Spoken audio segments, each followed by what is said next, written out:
Simple Civics listeners, this episode is posting the first week of October 2024, and we've been in the middle of election season and sharing our conversations with candidates. However, last week our region was hit by an historic disaster because of Hurricane Helene. We are sharing this short episode with a few pieces of information on how you can help with storm recovery or if you need help. I hope you are safe and well, and I hope that by the time you hear this, your power is on and you are well on the other side of this disaster. If not, or if you'd like to provide support, please keep listening. I'm Katie Smith with Greater Good Greenville, and I'm so glad to be joined today by Nathaniel DeSantis, our podcast producer with Podcast Studio X, for a quick conversation about Hurricane Helene recovery in Greenville County. First, we are thinking about all of our neighbors in Florida, Georgia, Western North Carolina, and Eastern Tennessee who were also hit by this devastating storm. I know we are all really struggling in the western half of South Carolina, but no, there are some terrible stories and a long road ahead in those other states as well. So all of our prayers go to them. And we also know there's lots of information on the news and from your utility providers, and we don't want to replace that. But we had a few quick pieces of information we wanted to share today. So Nathaniel, thanks so much for the conversation we're about to have. Thank you for having me on. I'm glad we can help everyone in Greenville County and the Southeast figure this out. So first, probably on most people's mind, is their own property. So you have things like home damage, auto damage, damage to possessions. What should people do if they're facing that situation? Yes, it's a lot to learn and a lot to navigate. If you have insurance, you should go ahead and file a claim with your homeowners, auto owners. If you have renter's insurance or other insurance, you should do that first. But you should also apply to FEMA for assistance. So FEMA assistance is open for South Carolina. And what you're going to want to do is take photos of your damaged home or belongings for your own records and make a list of any damaged or lost items, which may be helpful for you while you're working with your own insurance and then in discussing losses with a FEMA inspector. So you don't have to have filed an insurance claim prior to applying for FEMA disaster assistance, but you'll be required to provide to FEMA your insurance settlement or denial before being considered for certain types of assistance. So what all is actually involved in applying for FEMA?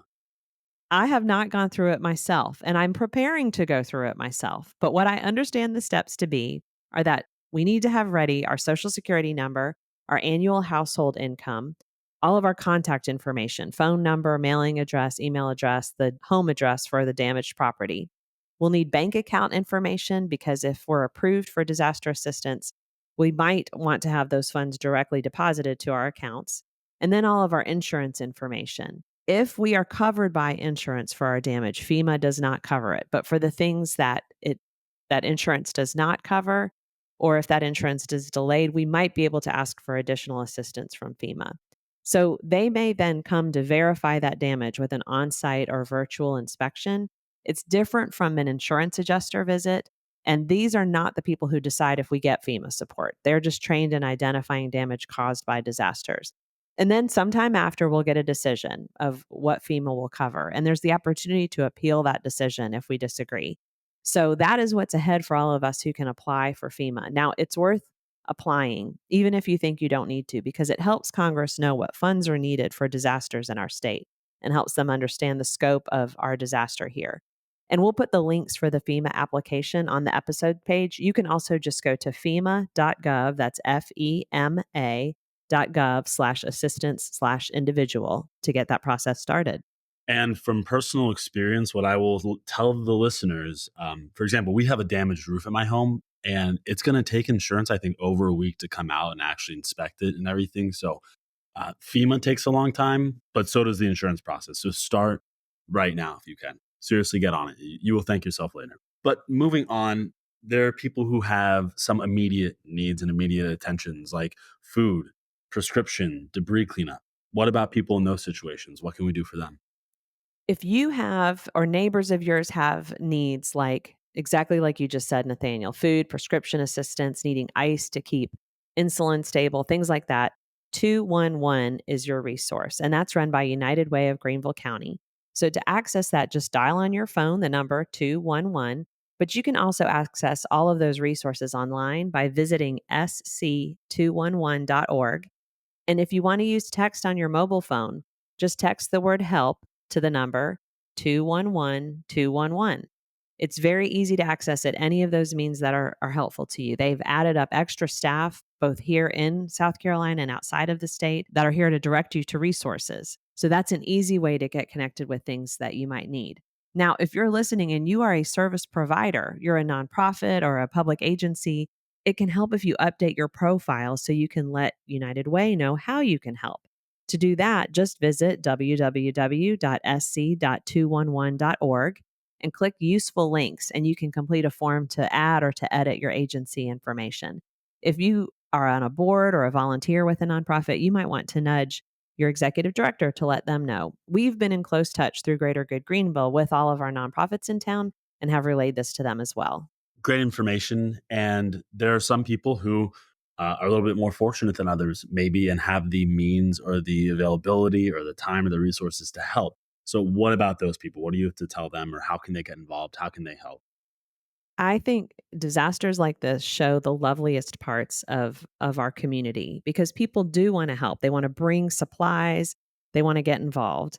And the challenging thing here is that as we are still in the middle of a disaster response, the county and the cities are still trying to clear the roads and coordinate with utility companies and more, and they cannot take on your supplies and your willingness to volunteer.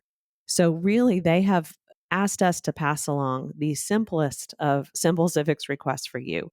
Number one, they have said, just be a good neighbor, and checking on people is a really, really important thing you can do. If you can, quote unquote, volunteer by checking in on older adults, or checking in on people who live by themselves, or helping neighbors haul debris or tear out wet carpet. These are all just really important tasks that don't need anyone to coordinate you because it just spreads the load throughout communities and throughout neighbors. So that is a really important way to volunteer. Just do it on your street, in your neighborhood, through a faith community, whatever it might be. If you would like to give money, and honestly, money is really helpful because you can just with your eyes see how costly this is going to be, especially for people in need. We have 3 options for you. So, the United Way of Greenville County has launched its Community Relief Fund, and this is to help address immediate relief needs of our community in partnership with lots of organizations. We will put the link on our episode page. You can also go to unitedwaygc.org to make a donation there, and they'll help put those dollars to work. If you're interested in supporting needs across the state, you can donate to the 1SC Fund. This is a fund that is launched when our state has disasters, whether they be at the coast or in the Midlands, or when COVID occurred, this fund was launched. It is here again to help with Helene. It's managed by the Central Carolina Community Foundation, so you'll see that's where the gift is going, but they are the partner with our governor and all of our organizations across the state to help put that to work. So that would be a really important thing to do. You can also donate to a nonprofit organization that you care about. These nonprofits are working hard. They are losing revenue as patients and clients aren't coming in and as some fundraisers have been canceled. So feel free to make a gift to the nonprofits that are doing work. The most important thing you can give, though, is your patience and your grace and your kindness. You might have seen some really poor behavior in lines at gas stations or at the grocery stores or at lights that are out that should be treated as 4-way stops. Keeping a cool head and knowing that this is going to pass is a gift you can give to everybody and to yourself. So that's really probably the most important thing you can take away from all of this. We just appreciate you listening and caring, and know that because of caring community members like you, we will get through this. Those are great things people can do to help. One other thing that I will say is that not everyone is a Simple Civics listener.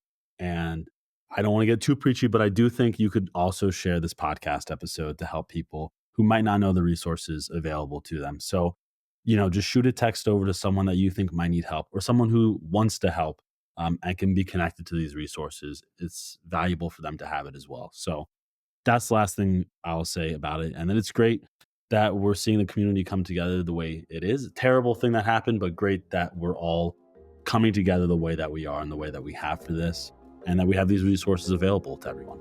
Thanks so much, Nathaniel, and thanks to y'all for listening.